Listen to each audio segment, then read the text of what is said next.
I cannot believe they're actually doing it. Like Seamus says, banger after banger after banger. X-Men 97, Episode 9. Welcome to my review as the final 3 episodes of X-Men 97 Season 1 are wrapping up with Episode 2 or Part 2. Tolerance is Extinction Part 2. And Part 3 is going to be next week, the season finale. But if you've been following comics for a long time, have you followed me for a long time, and if you know the 90s era of X-Men, then you know what's coming.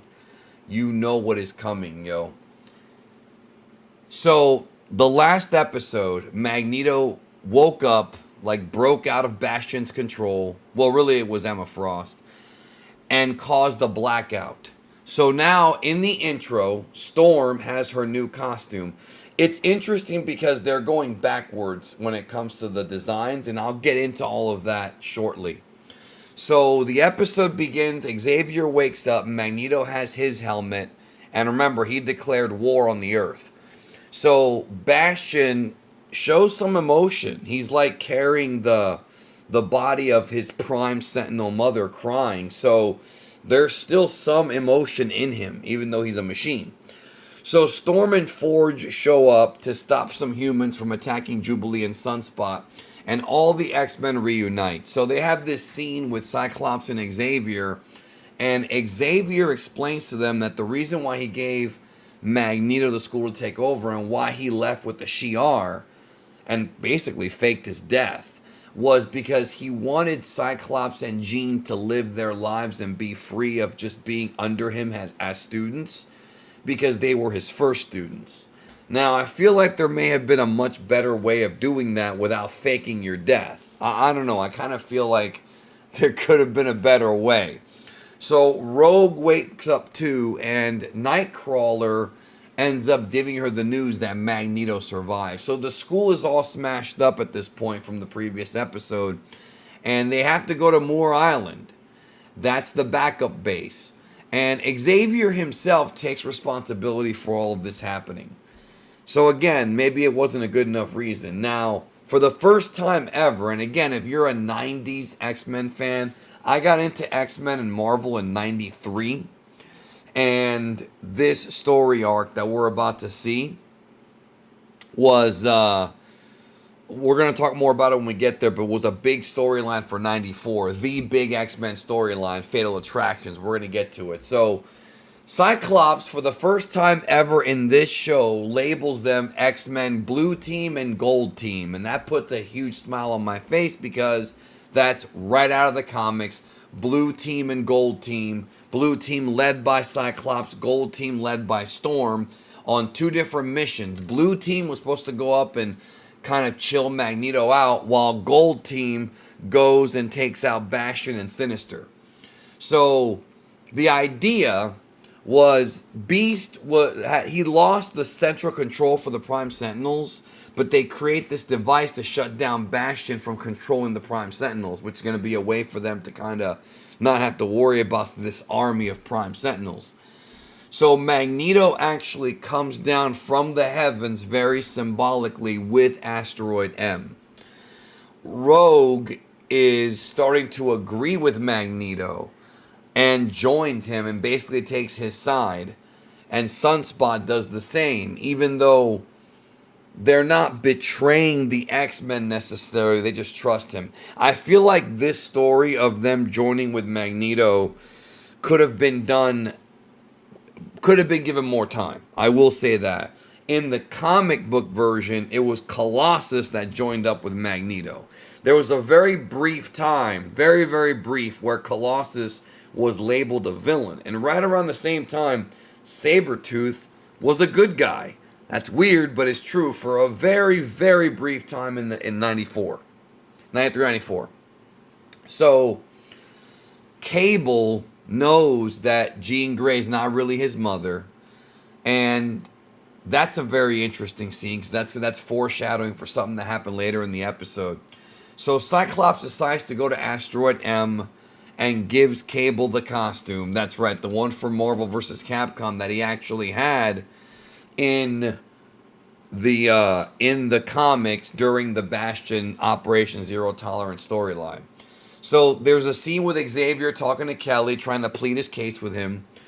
And then we have the X-Men getting really retro and going backwards from the Jim Lee costumes to the John Byrne costumes for the X-Men, which is basically Wolverine with the red and the black costume for Storm we already saw. Jean is Marvel Girl.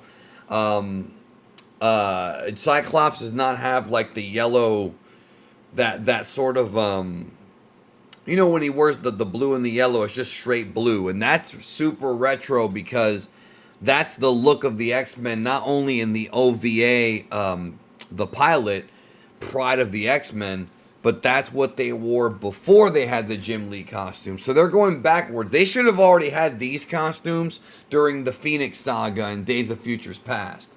So they're mixing and matching costumes, but it's pretty cool. So the Gold team goes and ends up having this huge fight with this army of Sentinels, not Prime Sentinels, regular ones. And then meanwhile, the other team, as I mentioned, go to Asteroid M. So there's a great moment here that I love with Storm and Jean, and kind of they boost each other up to take on the Sentinels. The Blackbird and Storm, Forge is piloting the Blackbird, are taking on the Sentinels while the rest of Gold Team goes to the ground. There was an awesome scene where Morph became the Hulk and smashed a Sentinel head into DeMayo's diner. Bo DeMayo, nice little, there's also a Wasserman Cafe in a previous episode too. So little Easter eggs for the creators. Bo DeMayo, of course, being the executive producer and I think the head writer for the first 2 seasons. So Morph becomes the Hulk, as I mentioned, and that was awesome. That was an awesome scene. Sinister comes out, and he even says Morph Smash, which was awesome.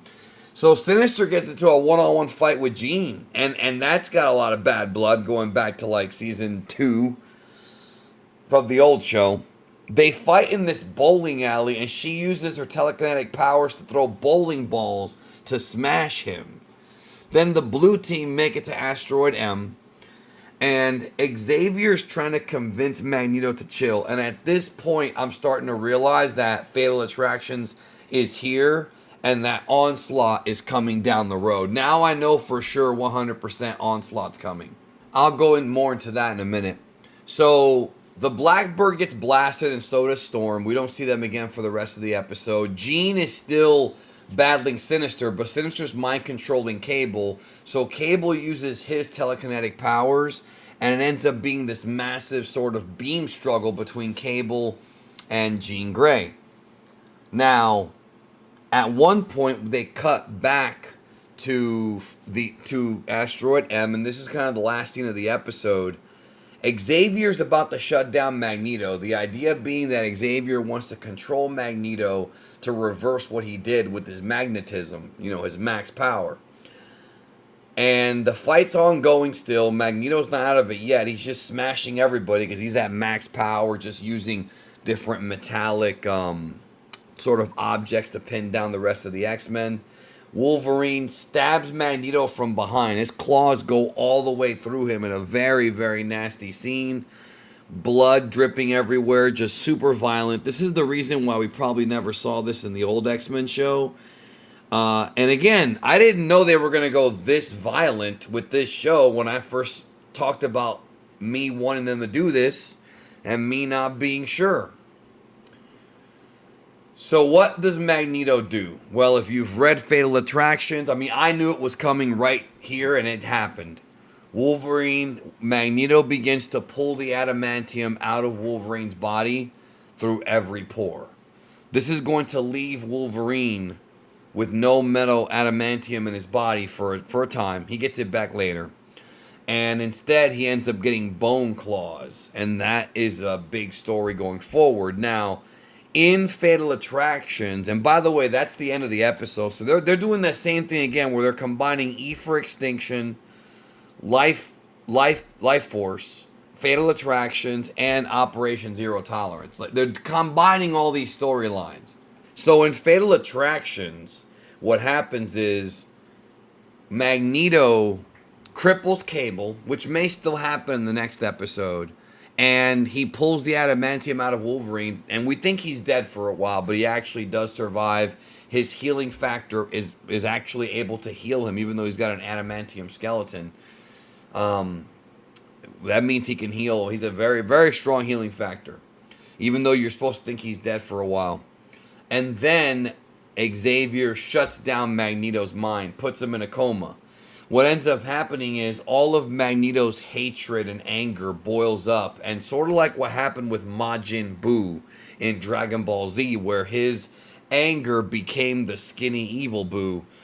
The anger, Magneto's hatred and anger, basically manifests itself into a being inside of Xavier. It's in Xavier's head, and that being would be known as Onslaught. And now I'm certain that Onslaught's going to be the main storyline of Season 2. I would not be surprised if Season 2 starts with, like, the Juggernaut waking up in New Jersey thinking he was in Canada, which is how the Onslaught storyline started. They kept it a mystery about who Onslaught was, but Onslaught was basically the anger of Magneto taking over Xavier's body. And Xavier's fighting it, but it ends up leading to Onslaught being so powerful that he opens a hole in the astral plane and comes into our physical realm, the Earth 616, like the real world, and wreaks complete havoc. And it ends up being a combination of the X-Men, the Avengers, Thor and Hulk have major roles in it. Spider-Man and the Fantastic Four all get involved to save the planet from Onslaught. So it's happening. It's coming. If you played Marvel vs. Capcom, you know about this character. And how exciting. How utterly exciting, yo. I cannot wait. I cannot believe Bo DeMayo gave us all these gifts. Huge smile on my face. Anyways, y'all, thumbs up episode yet again. Next week is the finale. But what a complete success this season has been. I don't even know what else to say about it. What do you think? Let me know. And I'll have a lot more to say about this show in the next week or two. Let's hope they'll stick the landing in the finale.